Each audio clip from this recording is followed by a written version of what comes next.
This video podcast will feature dialogue about and with professional, college, high school players, coaches, management, executives, officials, fans, the role of sports in society, how sports affects the economy, the social benefits of sports in all communities, how to keep sports as safe as possible, how to ensure sports retirees are not forgotten, and how do we ensure that sports continue to play a positive role in the lives of all people worldwide. It is our goal to have guests join us and participate in the sports dialogue during our episodes. Hello, everyone. Welcome to another episode of Sports Dialogue. Today is Saturday, March 14th, and I'm here to discuss the final game of the Big East tournament. We have St. John's and UConn playing to see who will win the Big East tournament.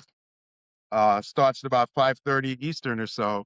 So I'm here to tell you what my thoughts are on the game. But first, I want to look back at what St. John's did against a very good Seton Hall team. I did pick St. John's to beat Seton Hall. I knew Seton Hall would play well after seeing them against Creighton. Got a better feel of the team, but I thought that St. John's would be able to be victorious, and they were. It seems as if St. John's, the way I see St. John's, they're getting contribution from more players than when I saw them earlier in the year.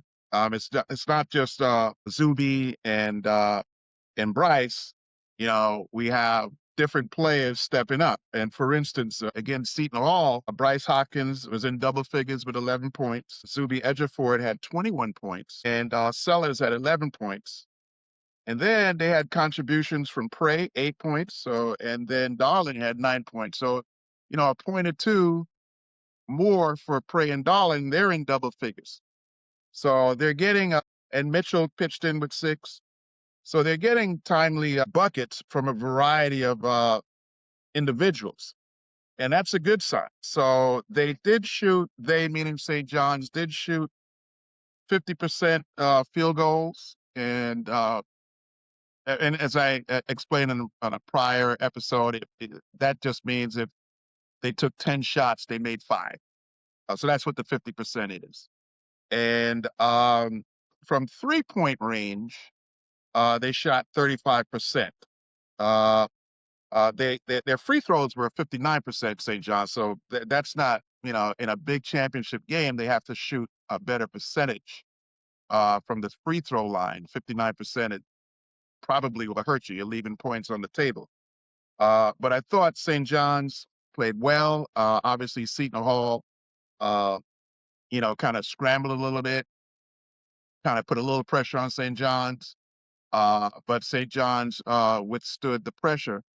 And from what I saw, they collected themselves and they made timely baskets. And I think that, again, I thought Ruben Prey was effective off the bench. And he plays a critical role because whenever you sub for Bryce Hopkins or Zuby Ejiofor, you know, Prey comes on. And when you take out 2 guys that are in double figures, you know, you have to replace them. And then they play very good defense, especially Zuby. You know, he's on the boards. He's very active. So Prey comes in and he's, you know, I'm not so sure if he gets the credit or not, but I see it. He plays a very significant role for St. John's. And St. John's is getting contributions from a lot of players, and that bodes well for them. Madison Square Garden, they're at home. Although, you know, UConn's crowd's going to show up. There's no question about it. But it's essentially a home game for St. John's. So as far as UConn goes, UConn, you know, without even looking at the numbers, I felt that UConn needed to shoot well yesterday to beat a tough Georgetown team. And Georgetown team, before I get to UConn, Georgetown deserves a lot of credit. They do play tough defense. There's no question about it.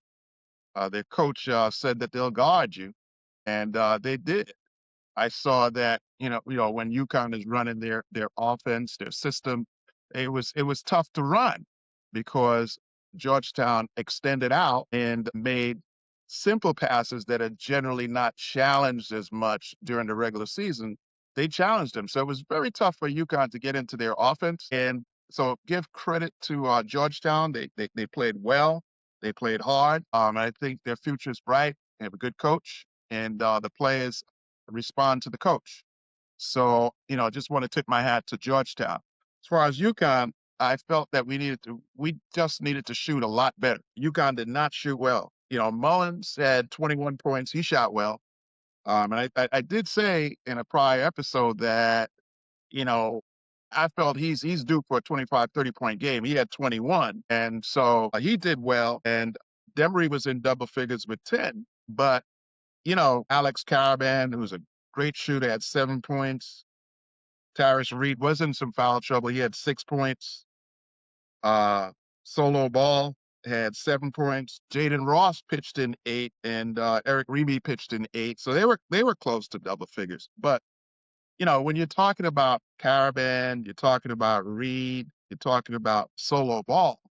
I mean, those are 20-point guys, no question about it. I think that UConn, from what I've seen, plays well when Caravan hits jump shots early, and when Solo Ball hits jump shots early, it kind of gets contagious.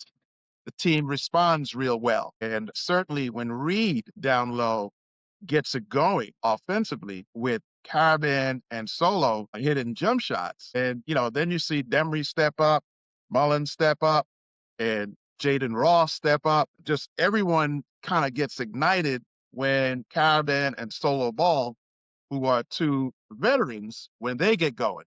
And I think, as I said earlier, everyone on that team can shoot. There's no question about it. And to beat a St. John's team tonight, it's going to take that kind of an effort. When they played St. John's the second time in Hartford, that's what they had. They just shot the ball really, really well. Obviously, you can't just shoot. You have to play defense. And Edgerford is tough, but Reed is definitely up to the challenge, and Reed's going to put a lot of pressure on Zuby defensively. So they're going to put pressure on each other. There's no question about it. Reed is really matured into a fantastic player. There's no question about it. But we need Eric Reeby, when he comes in, he needs to be as effective or even more effective than Ruben Prey, who I know is going to be effective. And Eric has been effective. And I think I've said it before, he's critical to UConn's success, because when Reed has to rest, and, I don't want to put any jinx on him and talk about foul trouble, but when he has to come out of the game, there cannot be a drop off. So UConn has to play tough D. It's going to be tough to double Edgerford, but if you have to, you have to. You have to be careful who you double off of. But if he's getting it going, we don't want to get Reed in foul trouble. He's super important. So if we got to throw a double at him, throw a double at him. But he's gonna get his to some extent. But I think that for UConn to win, they're going to have to shoot much better than they did. They shot 32% against Georgetown. They shot 32% against Georgetown from the three-point range, and they shot 47% field goal. So percentage, and 75% from the free throw line. So they have to get a lot better on the free throw line. 75% needs to be at least 80, 85, 90% in a game like tonight. They had 6 blocks against Georgetown, which is good. 10 turnovers. If you can cut the turnovers down, that would be helpful. I know that both teams are going to play tough defense. I think this game's going to come down to which team can make clutch shots. Who's going to make shots? And for UConn to win, I look early to see Caravan. He typically passes up shots early, and he waits till the game gets going, and late he's a dagger guy. But I think tonight, what I would recommend is he comes out firing. Don't pass up the shots early, whether it's a mid-range or a long three, get it going, because then Solo Ball will get it going. And once you see those two guys get it going, Mullen's going to want to get his. And, once he gets going, you know, then Demery gets going, and everybody else gets going. Ross, everybody gets going. So I am picking to win the Big East championship game tonight, the Yukon Huskies. No disrespect to St. John's. I root for all the New York teams. You know, I grew up in New York, went to school in New York, public school, high school. I'm an Erasmus Hall graduate.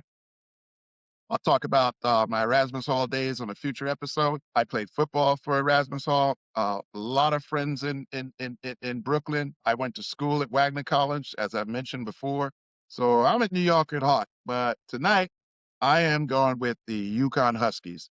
So I hope you enjoy. Make sure you get your exercise in. And if you're over a certain age, make sure you touch base with your doctor before you exercise and get your doctor's approvals. But I would say, enjoy the game and remember to exercise. Thank you and God bless you.